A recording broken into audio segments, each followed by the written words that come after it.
My name's Alan Bennett. I'm a beekeeper. I have to go out there in the spring every week to see if they have enough food and feed them. I feed them sugar water. In the spring, that's 1 cup sugar to 1 cup water, and it takes about a gallon a week.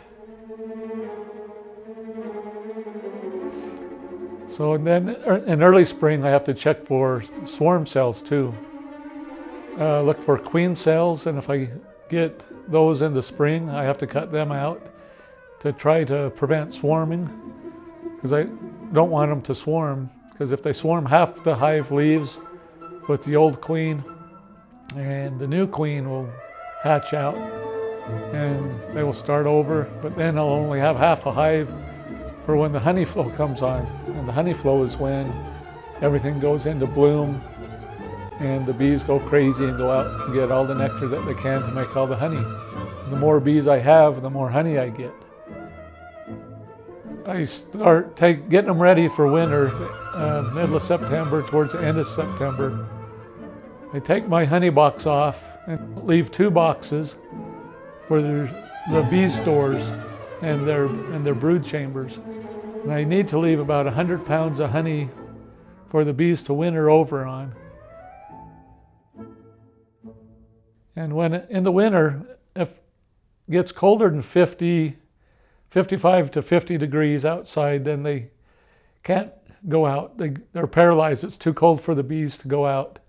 So they get in a winter cluster, they call it, and they ball up in the center of the hive and rub their wings together for friction, and it stays a constant 90 degrees in the middle of the winter hive, even if it gets down in the teens outside.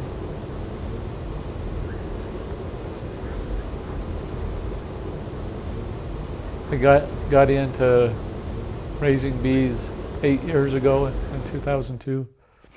I got my first hive because I thought it'd be kind of fun to raise bees and have our own honey, kind of like a own family label. I got 3 hives now. People was after me to sell some honey and I didn't have enough, so I got 2 more hives. I have 1 out in Magna and 2 out in Grantsville. I'm Brent Dixon. I've known Alan's for 30 years or so. I don't mind having the bees. And they've only stung me a couple of times, I think.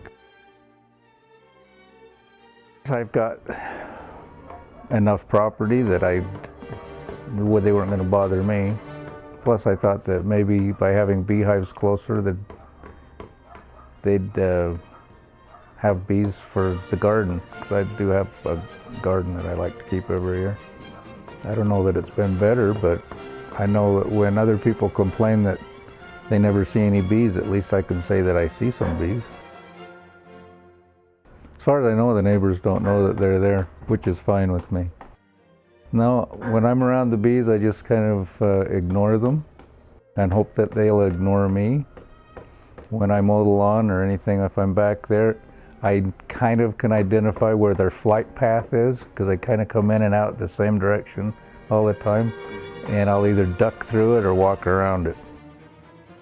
Because every once in a while, they're not good drivers, and they'll plow into you. My name's Conrad Schultz. I live in Grantsville, big time. Go ahead. I'm Carlene Schultz. Well, we had, let's see, we've lived here for about 17, 18 years, and off and on could see the need for a better pollination than we were getting, although we weren't active in looking for anything. And when he mentioned that he had some experience with beehives and could place them different places and kind of offered it, we jumped at it. Thought it'd be a real advantage for us. It might not be an advantage for him, but plus it was interesting. We knew nothing about it and thought this would be really kind of fun to learn a little bit about something we know nothing about. prior to him coming out, bees were just there, didn't pay any attention at all. Since he put the bees out there, we've learned to look at a lot of things that, or I personally, a couple of things. One thing was that the fact that they need a water source, and we have a sprinkler across the field that has a leaking valve and a cap, and it sprays. It has a real fine mist coming out of it. And there's bees around there all the time. And now wherever you find, whenever we have the watering system, we'll have a cap that has a drip or something, and you'll find bees around, a lot of bees around it. Most of the time during the day, you'll see some there, and had never even thought about it before, but now we watch things like that and notice to see if there are bees there, and if they're missing, we wonder why they're missing and that kind of thing. So we've learned a lot about bees that didn't even think about before and didn't know anything about. The first year he brought them here he had an abundant amount of honey, and they did really, really well. The second year, they'd had some cows out in our field, and they'd knocked one of the hives over, and the bees froze and died, so he had to have new bees. I lost a hive out Magna when the canal company came and sprayed. Some of the spray got over on my hive and killed my hive. We had a horrible spring because when they first started to come out, things were blossoming and the bees first started to come out, and all of a sudden we got a cold snap for about 10 days to 2 weeks. The temperatures didn't get above the 30s. It was just too cold. I'd go out and look at the peach trees all the time. They were just loaded with blossoms, the peaches and the apricots. But there were no bees in them because it was just too cold. And I walked over by their hives. They weren't even flying around their hives. Last 2 years, though, has been not real good for the honey crop. Last year they said they had a lot of grasshoppers out in Grantsville and they ate all the blossoms. Well, the real thought was that it was kind of telling on Alan to come out here once a week for one hive. He'd be much more productive if he had more than one. And we thought, well, if we bought one and could come to an agreement with something that was fair for him to take care of it, we could learn how that all comes about. And we did. We, you know, from the day that he told us where he had to go to get the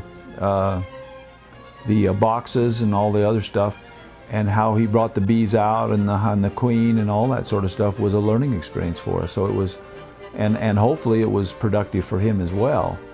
But it started from the fact that we could see him coming out faithfully every no more than, you know, like a 2-week spread for a single hive, and we thought, gee, if we can help that a little bit and learn something, and that's why we started. Well, and have some honey of our own too. Yeah. Oh yeah. Yeah.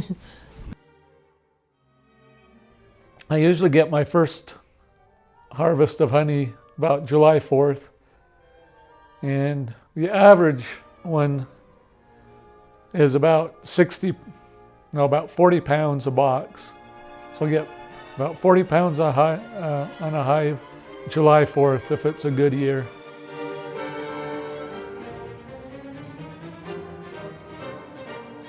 The first time I put my honey in the county fair was 7 years ago.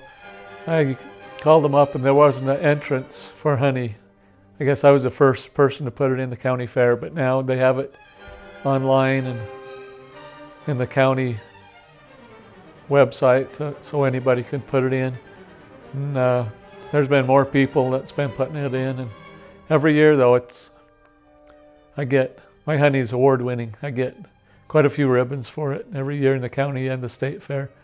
It's kind of fun. I like to kid everybody saying my honey's an award winning honey. Good experience. Yes. And a lot of it's been Alan. We haven't worried, with the exception of when the cows got in there and knocked the one over. It's really been totally painless for us, and it's because Alan has taken care of it. We don't worry about it. We don't know what to do. Every now and then I would go out, like when the weather starts changing and it gets cool, I'd go out and stand by the hive just to see what kind of activity there was, just you know, how the temperature regulates the activity and that kind of thing. But it's been really painless for us. We haven't had to do anything, so it was a true benefit for us.